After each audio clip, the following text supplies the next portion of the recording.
मैया का हाथ पकड़ करके लाल जी चलना सीख रहे हैं।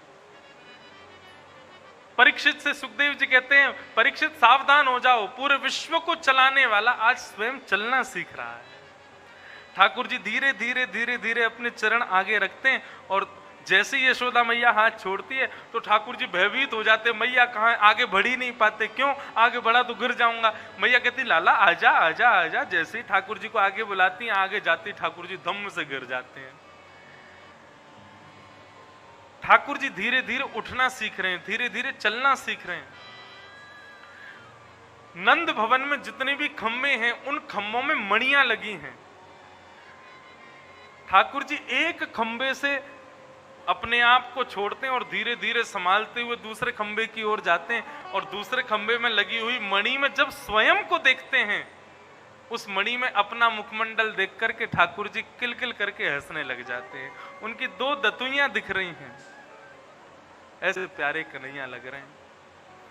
आज नंद बाबा जैसे ही गौशाला से घर पर पधारे तो बाबा को देख करके ठाकुर जी जोर जोर से हंसने लगे। जैसे ही बाबा पास गए तो ठाकुर जी धीरे से बोले बाबा।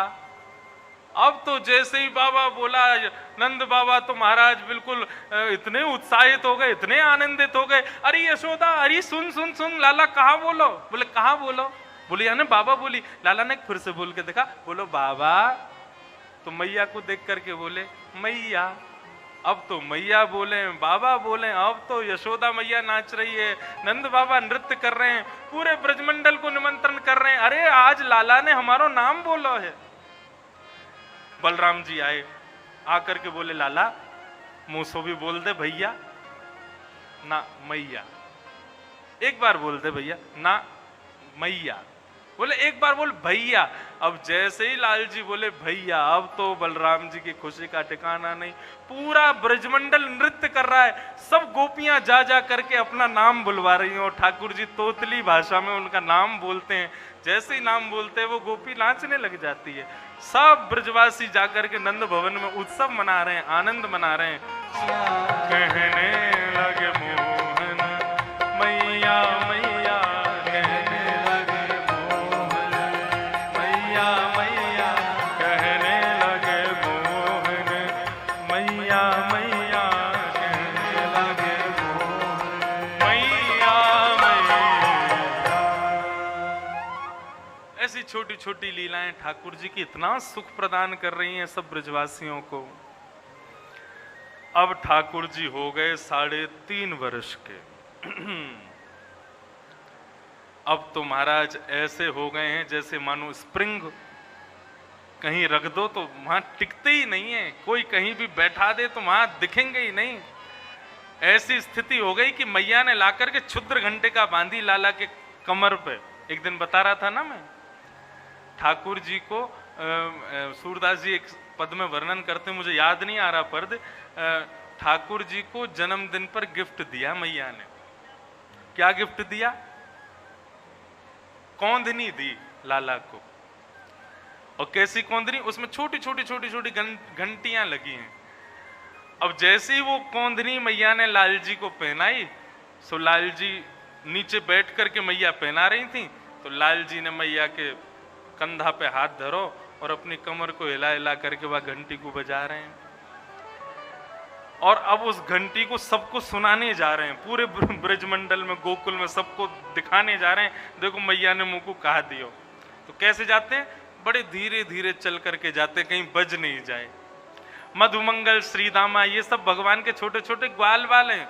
3.5 वर्ष के भगवान, तो ग्वाल बाल कितने बड़े बड़े? बोले ग्वाल बाल सब बड़े थे ठाकुर जी के, कोई 7 साल का, कोई 8 साल का, एक छोटा था बस। और वो भी इतना छोटा था कि ठाकुर जी की उंगली पकड़ करके चलता था। 3.5 वर्ष का बालक किसी को उंगली देवे अपनी तो सोचो सबसे छोटा कितने साल का होगा।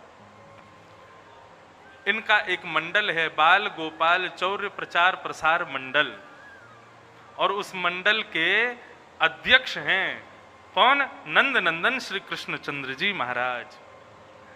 इस मंडल का काम क्या है? बोले गोकुल में जितने भी बालक जन्म लेते हैं उस बालक की पूरी खोज खबर की जाती है। कब जन्म हुआ, कितने बजे हुआ, कैसे हुआ, कहां हुआ, उस बालक का नामकरण क्या? बोले नाम लिख करके सब ग्वाल बाल ला के कन्हैया को देते हैं। लाला तीसरी गली में एक गोपी के एक लाला भयो है, ठीक है 3 साल इंतजार करो, 3 साल बाद हमारी कमेटी में नया मेंबर आएगा, 3 साल का हो जाएगा तो उसको अपने यहाँ दाखिल करवा लेंगे। ऐसी ठाकुर जी की लीलाएं चल रही हैं। क्षुद्र घंटिका जाते हैं ठाकुर जी और श्रीदामा वगैरह के पास जाकर के और जोर जोर से मटक मटक करके अपनी क्षुद्र घंटिका की ध्वनि को सुनाते हैं। बालक सब आनंदित हो जाते हैं। ऐसी ठाकुर जी की मधुर लीलाएं चल रही हैं।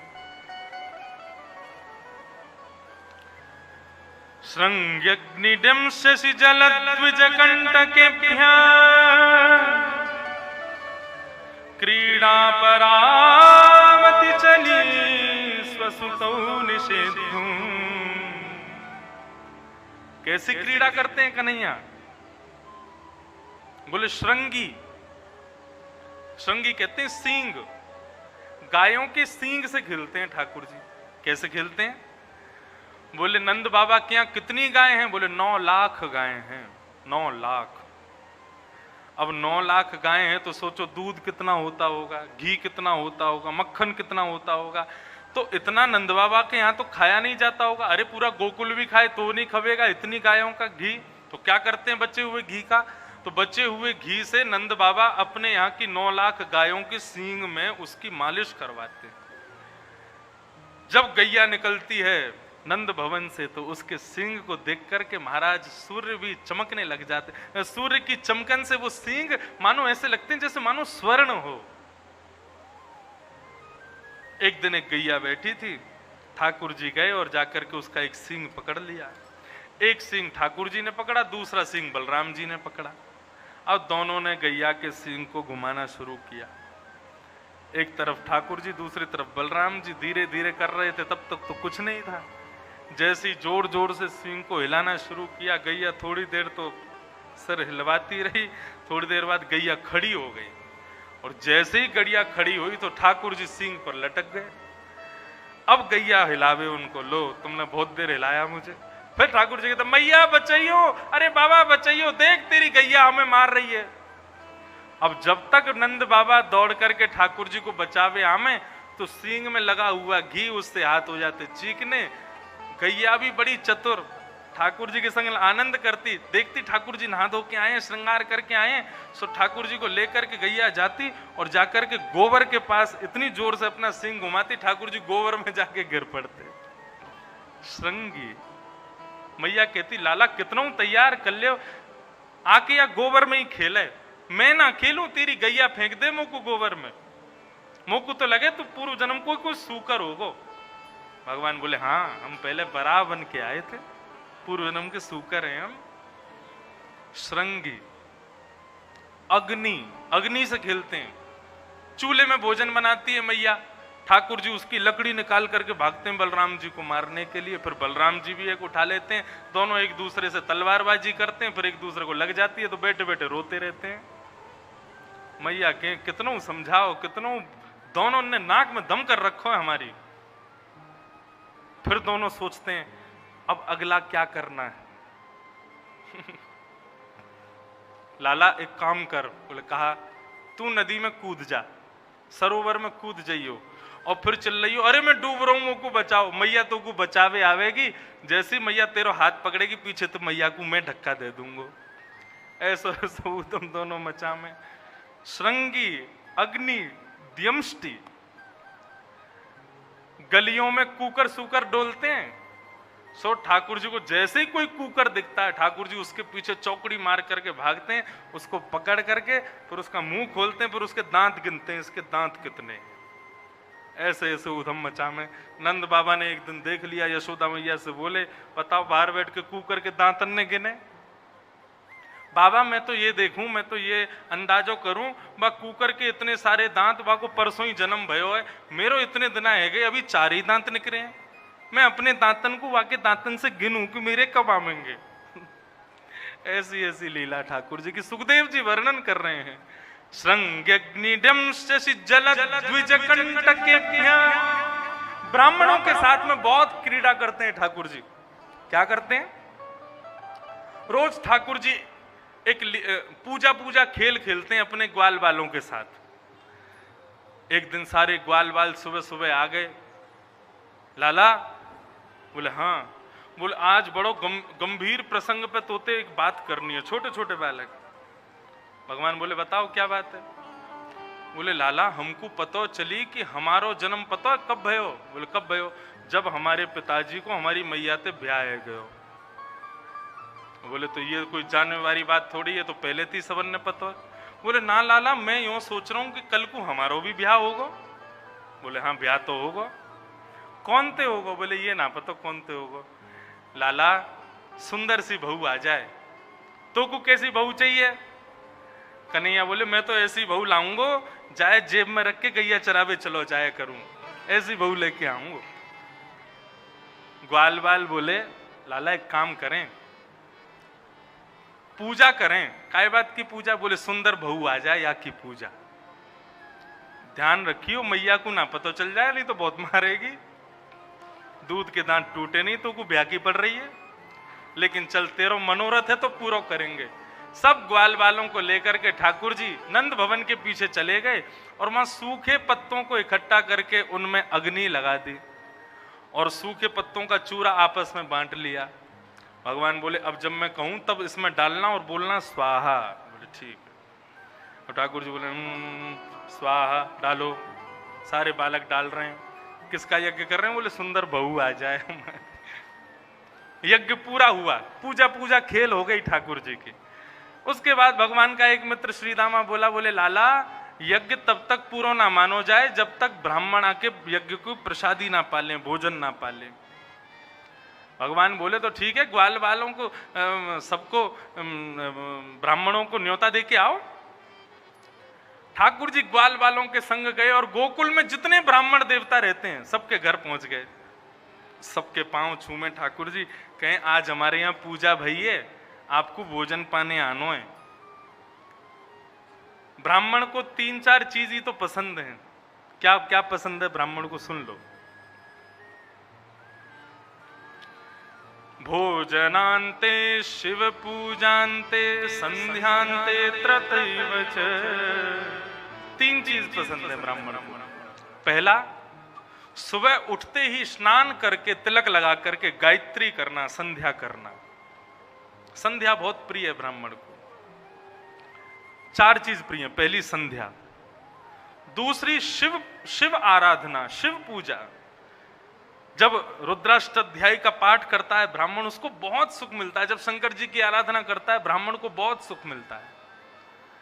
तीसरा, बढ़िया सुंदर 56 भोग वाली थाली, उसको यजमान बढ़िया बढ़िया पमा में, ये लो रोटी महाराज घी से तर, ये लो पनीर की सब्जी, ये लो मटर की सब्जी, ये लो चटनी, ये लो राजभोग, ये लो मोहन थार, और सब महाराज खवा में। ब्राह्मण बड़ा खुश हो जाता है। और चौथा, दक्षिणा। ये 4 चीजें ब्राह्मण को बड़ी प्रिय हैं।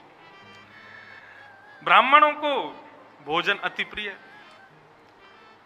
और वो भोजन भी नंद भवन का भोजन साधारण नहीं है महाराज। नंद भवन में तो 56 भोग बनते हैं। छोटे छोटे कार्यक्रमों में इतनी सब्जी बनती है कि वो खाई नहीं जाती। सारे ब्राह्मणों को जब पता चली कि अरे नंद भवन में आज हमारा भोजन है, तो सबने अपनी पत्नियों से कह दिया आज भोजन मत बनाना। क्यों। बोले देखा नहीं नंद बाबा को लाला आयो, कन्हैया आके बोल के गयो हमारे यहाँ आनो भोजन पावे के काजे। तो नंद भवन में तो देवी तुम जानो कितनों भोजन बने, या हमारे अभी से हम भूखे रहेंगे तब शाम को जाकर के इतनों खा पाएंगे जो नंद भवन की थाली हमसे खब जाए। और सुनो, तुम तो हमको नमक को पानी और दो। क्यों, नमक के पानी से और भूख लगेगी। अब तो नमक को पानी पी करके और महाराज सब ब्राह्मण तैयार हो गए। शाम को चंदन लगा करके, तिलक लगा करके, पटका डाल करके, बढ़िया धोती पहन करके सारे ब्राह्मण पहुंच गए नंद भवन। अटारी पर बैठी यशोदा मैया जैसे ही देखती है इतने सारे ब्राह्मण, नीचे आकर के सबको प्रणाम करती हैं। कैसे आगमन हुआ इतने सारे ब्राह्मण देवताओं का। मैया ये तुम पूछ रही हो। बोले हाँ, आपको नहीं पता हम क्यों आए हैं। बोले ना मोए ना पतो। एक ब्राह्मण पीछे तो रोता भयो, बोलो मैया ऐसो मत कहियो कि तोय ना पतो। हम घर में चूल्हा भुजवा के आए, ब्राह्मणी से मना करके आए आज भोजन नहीं खाएंगे, नमक को पाली पेट में चूहा कूदने, मैया मना मत करियो। मैया बोली बताओ तो सही कहा बात है। बोले आज तुम्हारो लाला ग्वाल बालन के संग हम सबन के घर आयो और आके कह के गयो कि हमारे यहाँ पूजा भैया सबको भोजन पाने आनो है, हम सब भोजन पावे आए हैं। नंद भवन की थाली से हम सबन को बहुत स्नेह है, यहाँ हमारे सुबह से कछू नहीं पायो, नमक को पानी पियो। एक दो ब्राह्मण बालकन ने तो छोटी छोटी भांग की गोली और ले ली है, बाद से भूख और तेज लग रही है, मैया मना मत करे।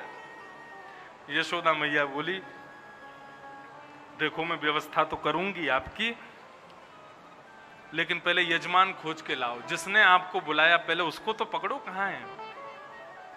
नंद भवन के पीछे जाकर के देखा तो ठाकुर जी ग्वाल बालों के संग खेल रहे थे।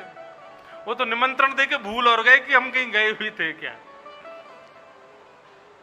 मैया ने की लाला ओ कन्हैया यहाँ पे आ। ठाकुर जी ने जैसे ही पीछे देखा इतने सारे ब्राह्मण और बीच में यशोदा मैया हाथ में, और जो है बिल्कुल हाथों को मसल रही है, मतलब आज तो पिटाई होने वाली है। ठाकुर जी श्रीदामा मधुमंगल अपने मित्रों को पकड़े, बोले चलो मैं अकेलो ना पिटूंगा, तुम भी चलो मेरे संग। मधुमंगल बोलो क्यों, अनुष्ठान तेरो हो तो तू ही पिटेगा। बोले ये ब्राह्मणन को भोजन वालो सुझाव तेरो हो तो तू भी चल मेरे संग। सबको लेकर के भगवान पहुंचे। हाँ मैया बता, कहा भयो। ऐसे बन के गए जैसे कुछ नहीं पता। अच्छा लाला ये सब कौन है, मुझे ना पता, मैं तो पहली बार देख रहा हूं इन्हें। लाला झूठ बोले, ये सब ब्राह्मण देवता बता रहे हैं कि तू आज सवेरे गए हो, जाके इन सबन को न्योता दे के आयो कि हमारे घर भोजन पावे आनो है, सबरे भोजन पावे आए हैं। मैया इनके घर में गयो। बोले हाँ, तेरी सौ खा के कहूं मुझको ये ना पता इनको घर कौन सी गली में, मैं नहीं जानू। यशोदा मैया ने पकड़ो कान, बोले झूठ बोले, मेरी सौगन झूठी खावे। तेने इनको क्यों बुलाया, मुझको बस ये बता, भोजन तो मैं करा दूंगी। ठाकुर जी बोले मैया देख बात गोपनीय हम ना बता सके हमने क्यों बुलाया, लेकिन हम तो को थोड़ी सी बात बता दें, हम पूजा पूजा खेल खेल रहे, तब यह श्रीदामा ने मुंह कही कि ब्राह्मण भोजन होना चाहिए, तो हमने इन ब्राह्मणों को न्योता दे दियो, ये जान के दियो कि हमारो खेल खेल में पूजा भैया तो खेल खेल कोई भोजन होगा। हम बालकन की बात को इतनी महत्ता ये लोग नहीं देंगे, लेकिन हमें क्या पता ही कि इतनो महत्व मान करके आ जाएंगे। मैया लेकिन मेरे पास एक सुझाव है। कहा जैसे खेल खेल को हमारो पूजा भई ना, वैसी खेल खेल को इनको भोजन करा दे। कैसे, खाली पत्तल धर दे, खाली दोना धर दे, और खाली हाथ झूठे को लो महाराज मोहन थार लो, ये लो पूड़ी लो, ये लो सब्जी लो। जैसे बिना मंत्रण के हमारी पूजा है गई, बिना ब्राह्मणन के हमारो यज्ञ है गयो, ऐसी बिना सामग्री के इनको भोजन कराओ, जैसो यज्ञ वैसो भोजन। इस बात को सुनकर के ब्राह्मण बहुत जोर से हंसे, सबने ठाकुर जी को अपने हृदय से लगाया। सबको ठाकुर जी बहुत प्रिय लगते हैं।